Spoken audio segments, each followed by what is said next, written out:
एक कांग्रेस वाले खुद को देश का मालिक समझते हैं।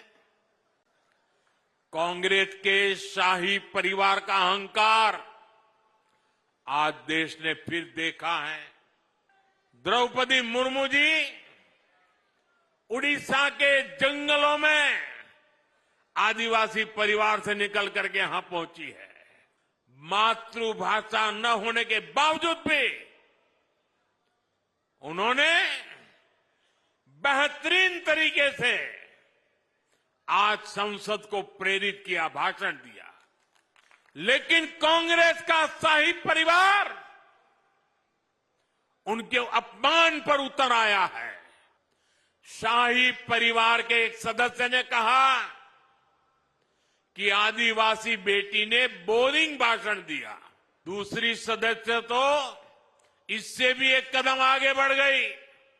उन्होंने राष्ट्रपति जी को पुअर थिंग कहा। ये देश के 10 करोड़ आदिवासी भाई बहनों का अपमान है। साथियों, कांग्रेस और आपदा दोनों अहंकार की पराकाष्ठा के प्रतीक है। ये आपदा वाले खुद को दिल्ली का मालिक बताते हैं, बहनों को कहते हैं कि वो उसका रक्षा कवच है। मोदी कहता है बहनें मेरे रक्षा कवच है।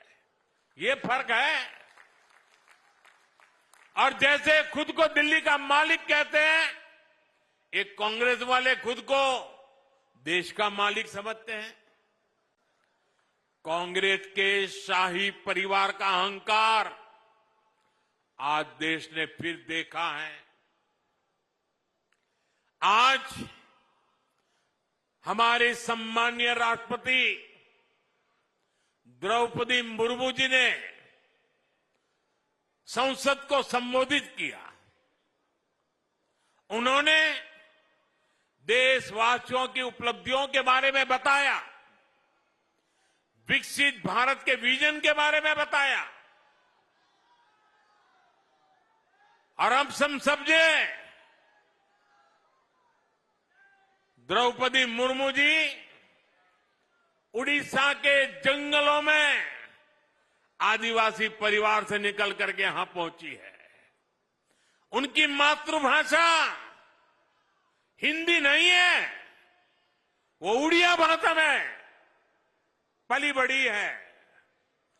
मातृभाषा न होने के बावजूद भी उन्होंने बेहतरीन तरीके से आज संसद को प्रेरित किया, भाषण दिया। लेकिन कांग्रेस का शाही परिवार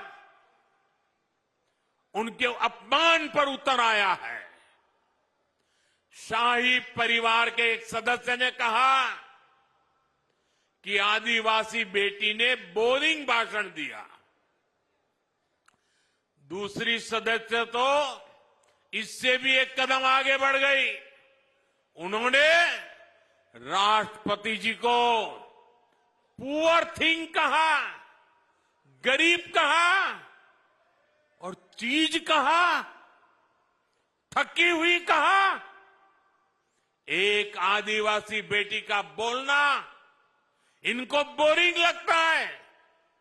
ये देश के 10 करोड़ आदिवासी भाई बहनों का अपमान है। ये देश के हर गरीब का अपमान है। जो जमीन से ऊपर उठकर आते हैं, उनको कांग्रेस का शाही परिवार बिल्कुल पसंद नहीं करता। गरीब, दलित, आदिवासी, ओबीसी समाज से जो भी लोग आगे बढ़ते हैं, उनको ये कदम कदम पर अपमानित करते हैं। आर्थिक प्रगति, किसानों की समृद्धि, मेट्रो, रोड, एयरपोर्ट, स्टार्टअप, खिलाड़ियों की प्रशंसा, ये आज उनके भाषण में वर्णन हो रहा था। उनको ये भी बोरिंग लगता है। लोगों को गाली देना, विदेशों में भारत को बदनाम करना और अर्बन नक्सलियों की बातें, ये उनको ज्यादा अच्छी लगती है।